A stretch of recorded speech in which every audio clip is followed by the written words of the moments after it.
Hello everyone, आप सब कैसे हो। तो आज आई होप अच्छे होंगे सब। तो आज मैं आपको चाइल्ड डेवलपमेंट का चैप्टर 4 पढ़ाऊँगी, कॉग्निटिव डेवलपमेंट। तो इसका आज कॉग्निटिव डेवलपमेंट का टॉपिक फर्स्ट पढ़ाऊँगी मैं, cognitive development concept and structure and procedure of cognitive development. तो हम सबसे पहले पढ़ेंगे कॉग्निटिव डेवलपमेंट होता क्या है, हिंदी में संज्ञानात्मक विकास। तो कॉग्निटिव डेवलपमेंट क्या होता है हम देखते हैं यहाँ पे थोड़ा सा डेफिनेशन, फिर आगे बढ़ेंगे। तो सबसे पहले अपने वातावरण के समस्त वस्तुओं के प्रति चेतना का विकास संज्ञानात्मक विकास की श्रेणी में आता है।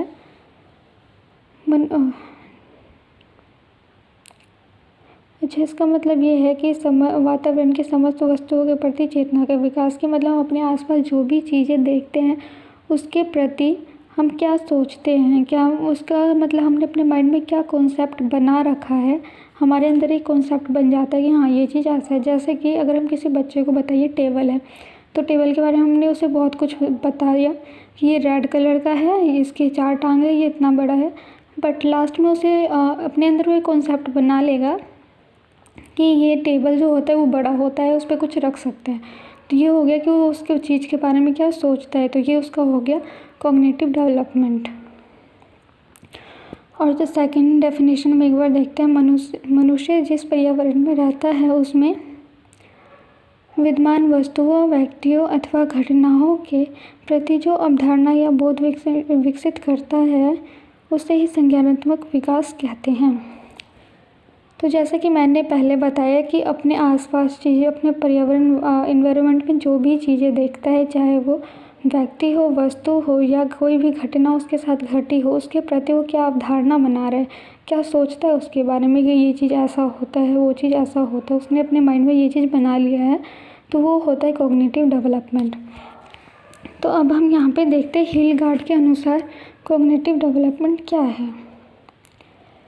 किसी व्यक्ति ने स्वयं अपने बारे में तथा अपने पर्यावरण के बारे में जो विचार, ज्ञान, व्याख्या और समझ और धारणा अर्जित किया है वही संज्ञान है। तो चलिए एक बार फिर से ध्यान से पढ़िए ये कहना क्या चाहते हैं, फिर हमें ये अपने आप समझ आ जाता है। किसी व्यक्ति ने स्वयं अपने बारे में तथा अपने पर्यावरण के बारे में जो विचार, ज्ञान, व्याख्या, समझ व धारणा अर्जित किया है।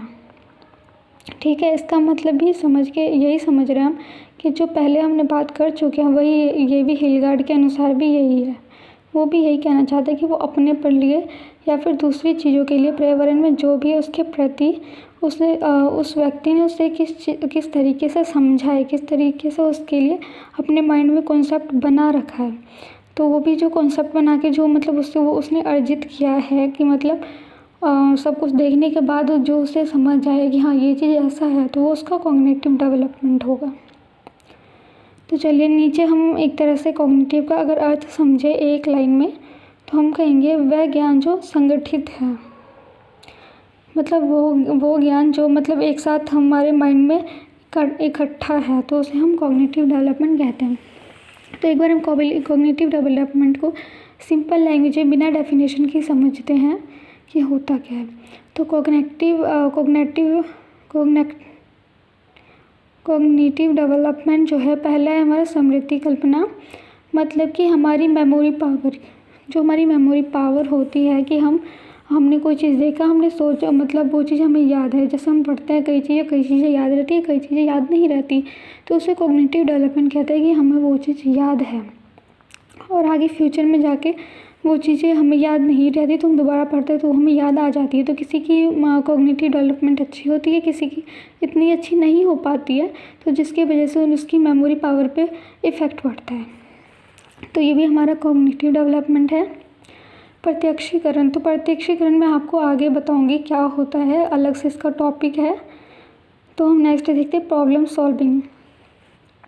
प्रॉब्लम सॉल्विंग मतलब हर एक बच्चा होता है तो स्टार्टिंग से प्रॉब्लम सॉल्व नहीं करने लग जाता है, उसमें धीरे धीरे ये क्षमता आती है प्रॉब्लम सॉल्व करने की।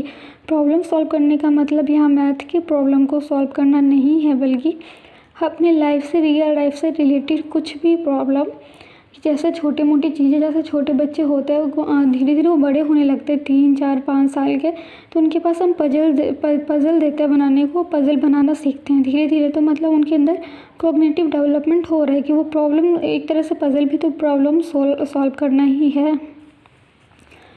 तो धीरे धीरे ये चीज़ सीख रहा है। समझ रहे हो आप लोग? अगर आप समझ नहीं आए तो बताना ज़रूर, मैं दोबारा समझा दूँगी। वैसे यूट्यूब पे है ये, बट फिर भी मैं ट्राई करूँगी कि आप लोगों को समझ आ जाए। तो चलिए अब हम 4th पॉइंट पे आते हैं, एक्सपीरियंस्ड। एक्सपीरियंस यहाँ पे क्यों लिखा है मैंने, ये कॉग्निटिव डेवलपमेंट से क्या रिलेशन है इसका? तो चलिए मैं इसका बताती हूँ ये मैंने क्यों लिखा है। एक्सपीरियंस्ड मतलब कि आपने अपनी लाइफ में, जैसे कि एक टीचर की बात करें तो एक टीचर, हम कहीं पे जाते हैं तो फिर वहाँ पे हमें कहीं भी जॉब के लिए जाता है इंटरव्यू के लिए एक टीचर, उससे पूछा जाता है आपका एक्सपीरियंस क्या है। वो क्यों पूछते हैं एक्सपीरियंस क्या है? क्योंकि आज तक उसने जितनी भी चीज़ें सीखी है, मतलब जितने स्कूल में उसने काम किया होगा, उसका एक्सपीरियंस उतना ही अच्छा होगा कि वो टीचर, सामने वाला इंसान उस पर ट्रस्ट कर सकता है कि हाँ ये अच्छा टीचर है तो मैं इसे अच्छा मतलब जॉब दूँगा। तो उसने अभी तक जितना काम किया है, प्रैक्टिकल हुआ है वो इंसान, उसके पास उतना एक्सपीरियंस होता है, मतलब कहीं ना कहीं वो ज़्यादा उसमें नॉलेज होगी। तो इसका कॉग्निटिव डेवलपमेंट है कि वो अपनी लाइफ से क्या क्या चीज़ें सीखते आ रहा है, उसके हिसाब से उसका माइंड का डेवलप हुआ है। तो ये हमारा एक्सपीरियंस है। संवेदनाएं, संवेदना क्या होती है? संवेदना फीलिंग्स होती है कि जब एक छोटा बच्चा होता है तो उसमें जन्म से ही ये चीज़ नहीं होती है। आप जब उसे मतलब छुओगे तो इतना वो फील नहीं करता है, लेकिन धीरे धीरे उसके अंदर ये फीलिंग्स आती है। तो इसका भी हम आगे पढ़ेंगे अभी।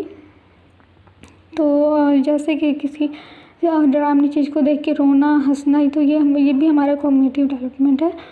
और विचार शक्ति,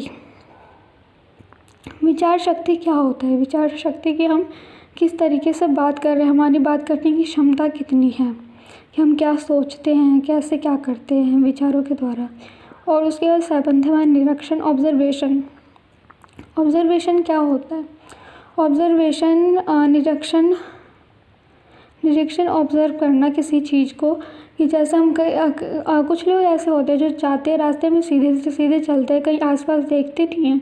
लेकिन कुछ चीज़ें लोग होते हैं वो आसपास जाते देखते हुए जाते हैं, मतलब ऑब्जर्व कर रहे हैं। ये नहीं कि वो देख रहे हैं कि मतलब उनकी नज़र ऐसी है वैसी, ऐसा कुछ नहीं है। कि वो उस इंसान की कॉग्निटिव डेवलपमेंट अच्छी होगी तो वो क्या करेगा, ऐसे जाएगा और आसपास की चीज़ों को नोटिस करेगा कि बाद में अगर उससे पूछा जाए कि आपने क्या देखा तो वो सब कुछ बता देगा, मैंने ये देखा वो देखा। एक IAS जो होता है उसके इंटरव्यू में ये सब चीज़ें बहुत ज़्यादा पूछी जाती है कि उन्होंने क्या ऑब्जर्व किया। कई बार ये चीज़ें पूछी जाती है तो उनमें ये चेक करता है कि ये इंसान, इसकी कॉग्निटिव डेवलपमेंट है कैसी है। तो ये हमारा हो गया निरीक्षण। 8th हमारे परीक्षण। परीक्षण मतलब आपको समझ आ रहा होगा एग्ज़ाम मतलब कोई भी टेस्ट देना, कि मतलब कोई चीज़ हमने सीखा उसके बाद हम टेस्ट दे रहे हैं। तो एक तरह से इस तरह से हम इसे समझ सकते हैं। और आगे भी इसी तरीके से हैं। समानीकरण शक्ति बुद्धि, मतलब कि हम किसी चीज़ को समझ रहे हैं, किसी चीज़ को दूसरी चीज़ से रिलेट करके समझ रहे हैं। जैसे कि हमने कहा कि ये डॉग है, ये डॉगी के 4 पैर हैं, ये एनिमल है। तो एक बच्चा होगा वो दूसरे 4 पैर वाले किसी कैट को देख के बोलेगा कि ये भी एनिमल है क्योंकि इसके भी 4 पैर है। तो ये हमारा समानीकरण है, तो ये भी कॉग्निटिव डेवलपमेंट है। और 10th है हमारा भाषा संबंधी योग्यता। भाषा संबंधी योग्यता का मतलब ये नहीं है कि वो नई नई लैंग्वेज सीख रहा है। इसका मतलब ये है कि बच्चा जो होता है पहले पैदा होता है, उसके बाद वो धीरे धीरे कू करता है, मतलब धीरे धीरे बोलता है। वो सीधे बोलता नहीं है, जैसे हल्की सी आवाज़ निकालता है वो, फिर धीरे धीरे थोड़ी ज़्यादा आवाज़ निकालता है, फिर धीरे धीरे वो, मतलब स्टार्टिंग में तो रोता ही है। तो उसका भाषा कैसा निकल रहा है, रोना निकल रहा है, रो के वो अपनी चीज़ों को बताता है। फिर धीरे धीरे ऐसे करके वो रोने लगता है, फिर मतलब तोतला के बोलता है, फिर धीरे धीरे वो लैंग्वेज उसकी डेवलप होती है। और 11th है हमारा डिसीज़न टेकिंग, कि मतलब अब वो बच्चा बड़ा हो गया है तो उसे क्या पढ़ना अच्छा लगता है, वो क्या चीज़ें पढ़ेगा। तो मतलब खुद से वो चूज़ करता है मुझे ये चीज़ें ज़्यादा इंटरेस्टिंग लगती है। जैसे कुछ बच्चे होते हैं बोलते हैं मुझे आर्ट पसंद है, ड्राइंग, तो ड्राइंग ज़्यादा करते हैं। वो उनका डिसीज़न टेकिंग है कि उन्हें क्या अच्छा लगता है करना। अब 12th है हमारी संज्ञानात्मक, मानसिक और बौद्धिक शक्ति। इसका मतलब ये है कि कॉग्निटिव डेवलपमेंट में हमारे संज्ञानात्मक, मानसिक और बौद्धिक शक्ति ये सारे मिश्रित होता है, सबका विकास होता है इसमें। और 13th है हमारा तर्क चिंतन। तर्क चिंतन मतलब वही हो गया कि हम किसी चीज़ को लेके बहुत ज़्यादा सोचते हैं, कि उसके बारे में हम तर्क में जाते हैं कि मतलब डिटेल में, यहाँ पे मतलब है कोई चीज़ है तो उसको हम डिटेल में जाके समझ रहे हैं या फिर समझना चाहते हैं। और उसके बाद 14 है हमारा अमूर्त चिंतन की योग्यता का विकास। अमूर्त चिंतन की योग्यता का विकास का मतलब है कि ऐसी चीज़ें जिसके बारे में हम कुछ ज़्यादा कुछ जानते नहीं हैं, पर फिर भी हम उसे जानना चाहते हैं, उस चीज़ों के बारे में हम सोच लेते हैं, तो वो हमारा हो गया अमूर्त चिंतन। 15 है इजी टू डिफ़िकल्ट, कि जब बच्चा होता है तो वो छोटे से इतना कुछ को डिफ़िकल्ट चीज़ों को नहीं समझ पाता, वो धीरे धीरे कॉन्सेप्ट को क्लियर करते जाता है। धीरे धीरे मतलब जैसे उसकी डेवलपमेंट होती जाती है वैसे वैसे वो डिफ़िकल्ट चीज़ों को भी समझने लग जाता है। और यहाँ पे व्यक्तिगत का मतलब है कि हर किसी का कॉग्निटिव डेवलपमेंट व्यक्तिगत होता है, कि पर्सनल होता है उसका, कि दो भाई बहन है तो ज़रूरी नहीं है कि दोनों का सेम कॉग्निटिव डेवलपमेंट हुआ है, दोनों का अलग अलग होगा, कुछ ना कुछ चेंजेस ज़रूर होंगे उनमें। और 17 हमारा प्रतिक्रियाएं व्यक्तिगत। प्रतिक्रियाएं व्यक्तिगत का मतलब है कि वो रिएक्शन कैसे करता है किसी भी चीज़ पर। और 18 है हमारा विकासात्मक प्रक्रिया। ये हम पहले फर्स्ट चैप्टर में पढ़ चुके हैं। विकासात्मक प्रक्रिया क्या होता है, कि विकासात्मक प्रक्रिया मतलब कि धीरे धीरे जैसे जैसे वो विकास करता जाएगा उस स्टेज में वो अलग अलग कार्य उसके अंदर डेवलप होगी, करने की क्षमता बढ़ेगी। तो ये हमारा हो गया विकासात्मक प्रक्रिया। अब हम नेक्स्ट पे पहुँचते हैं।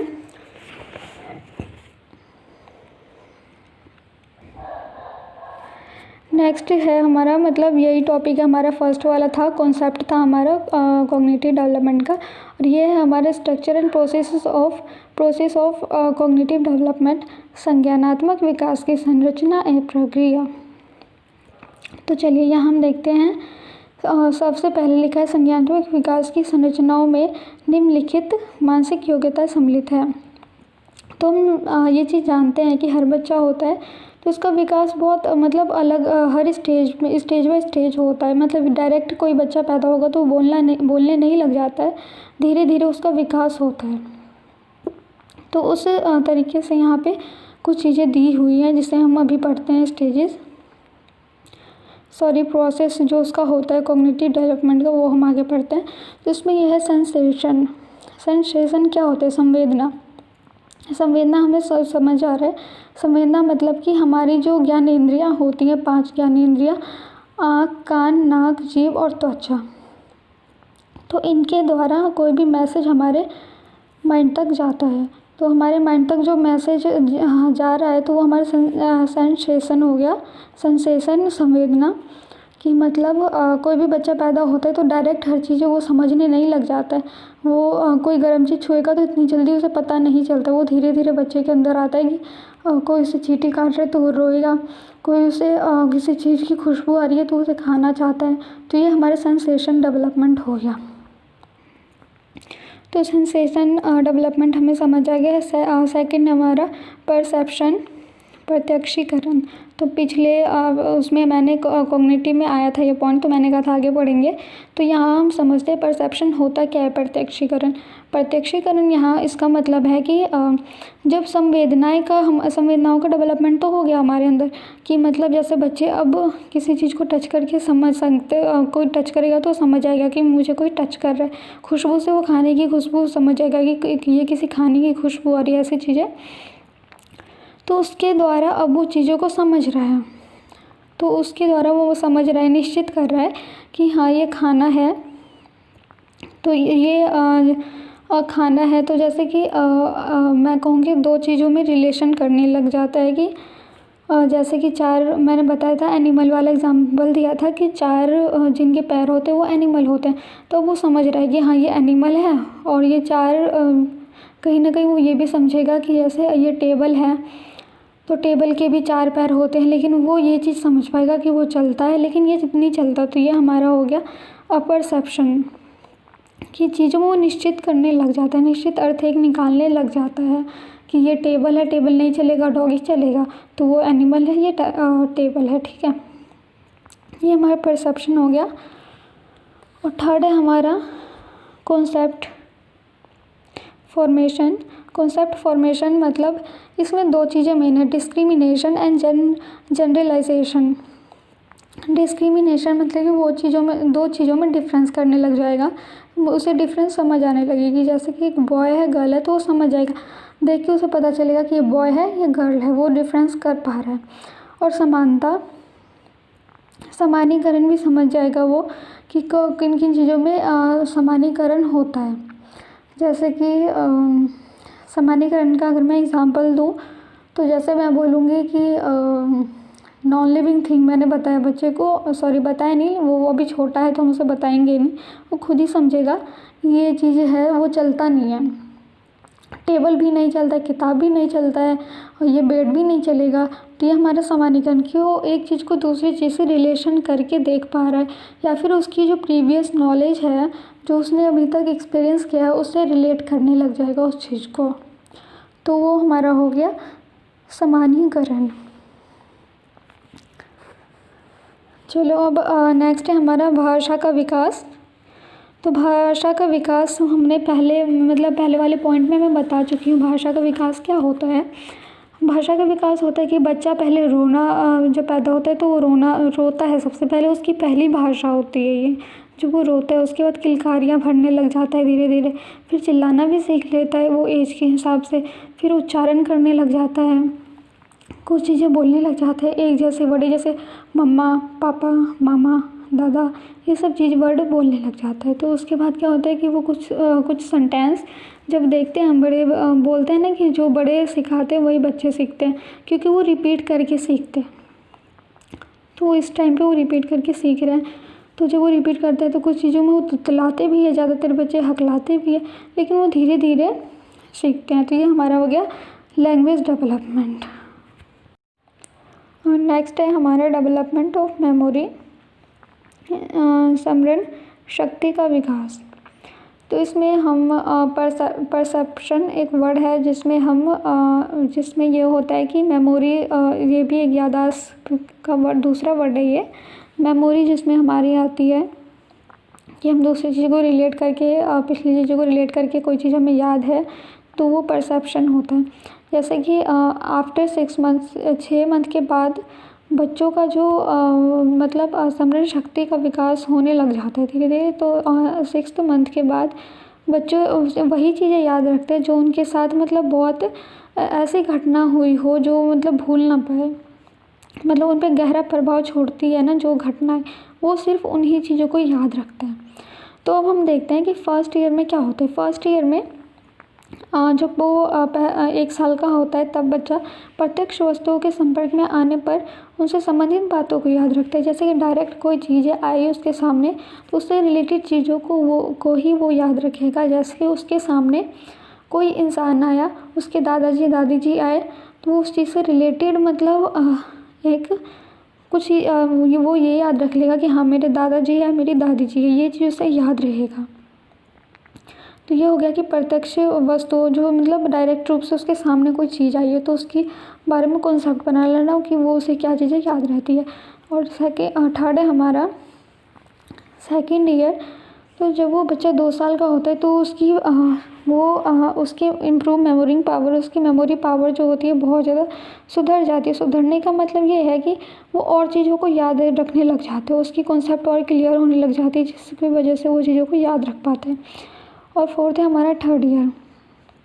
तो थर्ड ईयर में क्या होता है, बच्चे अपनी स्मरण शक्ति के आधार पर कुछ दिन पहले सुनी हुई कहानी अथवा अपने पूर्व अनुभवों को सुनने में समर्थ हो जाता है। कि कुछ दिन पहले होता है ना, दादा दादी हमें कहानियाँ सुनाते हैं, तो नेक्स्ट डे हमें याद रहता है 2-3 दिन तक कि हाँ दादी ने ये कहानी सुना है, वो कहानी सुना है।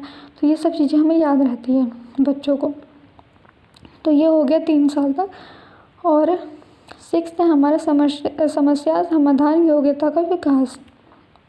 समस्या समाधान योग्यता का विकास जैसे मैंने बताया था पिछले उसमें कॉग्निटिव डेवलपमेंट के पॉइंट में मैंने बताया था कि ये क्या होता है कि बच्चे धीरे धीरे प्रॉब्लम सॉल्व करने लग जाते हैं, छोटी छोटी चीज़ें। जैसे पज़ल देंगे तो पज़ल सॉल्व करेगा, बट वो 3 साल का बच्चा नहीं कर पाएगा। मेरे ख्याल से 6-7 साल का बच्चा, अगर 3 साल के बच्चे को बहुत छोटा देना पड़ेगा, आई थिंक वो नहीं कर पाएगा। वो 4-5 साल से स्टार्ट ही होगा उसका। तो इसमें क्या होता है, 2 से 2.5 साल से लेकर 3 वर्ष की आयु से प्रारंभ ही होता है उनका, मतलब समस्या समाधान करना 3 साल से तो उसका स्टार्ट ही होता है कि वो बहुत छोटी चीज़ों को 3 साल में सॉल्व कर पाएगा। उसके बाद 4-5-6 साल में धीरे धीरे करके वो बड़ी बड़ी चीज़ें सॉल्व करने लग जाता है। उसकी ये वाली जो डेवलपमेंट बहुत ज़रूरी है, डेवलपमेंट ऑफ प्रॉब्लम सॉल्विंग। अगर ये बच्चों की अच्छे से हो तो ऐसे बच्चे ही मैथ में उनको इंटरेस्ट आने लग जाते हैं जिनका ये डेवलपमेंट अच्छे से हुआ। तो ये बच्चों की गलती नहीं है कि उनका ये डेवलपमेंट नहीं हो पा रहा है। ये फैमिली के बैकग्राउंड पे डिपेंड करता है कि वो उनको कैसी एजुकेशन दे रहे हैं, किस टाइप से दे रहे हैं, कि वो इंटरेस्टिंग टाइप से दे रहे हैं या फिर बोरिंग टाइप से। ये भी बहुत ज़रूरी पॉइंट है ये। तो इसीलिए ये कॉग्निटिव डेवलपमेंट होना, एक अच्छा डेवलपमेंट होना बच्चे के लिए बहुत ज़रूरी है, वरना फ्यूचर में उसको बहुत प्रॉब्लम आती है। तो चलिए आज की क्लास में ये हमारा फर्स्ट टॉपिक था 4th चैप्टर का। तो नेक्स्ट क्लास में हम पीजेट्स थ्योरी करेंगे। तो जब तक के लिए बाय।